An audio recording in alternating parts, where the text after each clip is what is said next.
In our last video, we took a look at evaluating inverse trigonometric functions, sine, cosine, and tangent. In this video, we're going to work with their reciprocals, so the inverse cosecant, the inverse secant, and inverse cotangent. So to do this, to keep it relatively simple for our purposes, we're going to rewrite these using their reciprocals. So we know that the reciprocal of cosecant is sine, so we're going to rewrite this problem as the inverse sine of.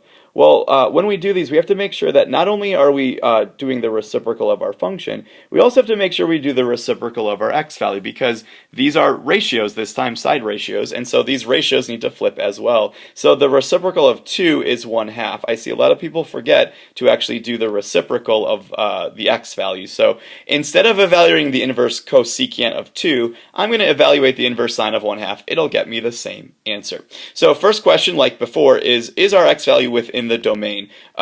In the domain of inverse sine, recall, was between -1 and 1. Hopefully you have those notes in front of you. So yes, it's in there, which means I can look this up in my chart. I should be able to do this just fine. So going to our sine column and looking for a sine of 1/2, I see it right there. My missing angle must be pi over 6. And since everything's positive, I don't need to worry about adjusting or changing quadrants or anything like that. My angle is just pi over 6. That is my missing angle. I can check this using a calculator, although I don't have an inverse cosecant button. So really what I'd have to do is just check, is the cosecant of my angle equal to 2? So I'd kind of have to type in a little bit something different. I'd have to type in 1 over the sine of pi over 6. That's the equivalent of typing in the secant of pi over 6, or cosecant. And I want to see if that comes out to be 2 on my calculator, and yes, it will. So there's my answer, pi over 6. Okay, let's try one where we do have to do a little bit of angle adjusting. So the inverse secant of negative square root of 2. Well, first step, switch inverse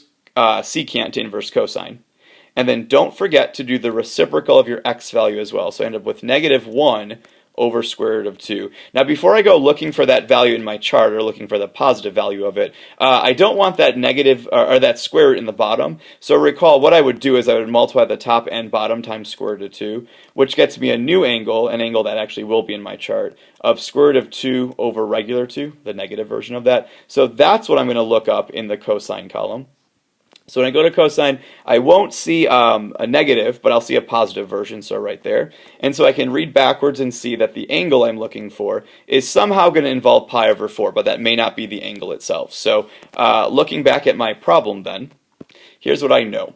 My angle is somehow going to involve pi over 4. And since the angle I have is negative, I need to look at where cosine is going to be negative. So let's make a quick sketch to see what's going on here. With inverse cosine, recall that I'm only allowed to pick from these top 2 quadrants. That's what we agreed on. Cosine is positive here. Cosine is negative over here. So I need to draw my angle in quadrant 2. So let's go ahead and draw pi over 4 as my reference angle between the x-axis. However, I need to always measure from the positive x-axis around. So it's not pi over 4 that's my answer, it's this missing angle over here. Well, if we recall that this would be 1 pi, if I go halfway around the circle, this missing piece must be 3 pi over 4. Okay, so there's my missing angle this time. So the inverse secant of negative square root of 2 is 3 pi over 4. And one last example, that's going to be our cotangent one. Now cotangents actually get a little tricky. I have a note at the bottom about this. To keep it simple for our purposes, we're just going to worry about cotangents in quadrant 1, where our cotangent's positive. That way we don't have to worry about any of this crazy business at the bottom. So let me, again, start the same way. Instead of writing inverse cotangent, I'm going to write inverse tangent, and then make sure you do the reciprocal of your x value. Well, 1 is special. 1 is its own reciprocal. If you see that and flip it, it's still 1. So all I need to do is find the tangent of 1. It's positive, so that should be straight from my chart, no issues. If I look up in the tangent column where my x value or my side ratio is 1, I can see that that missing angle is again pi over 4.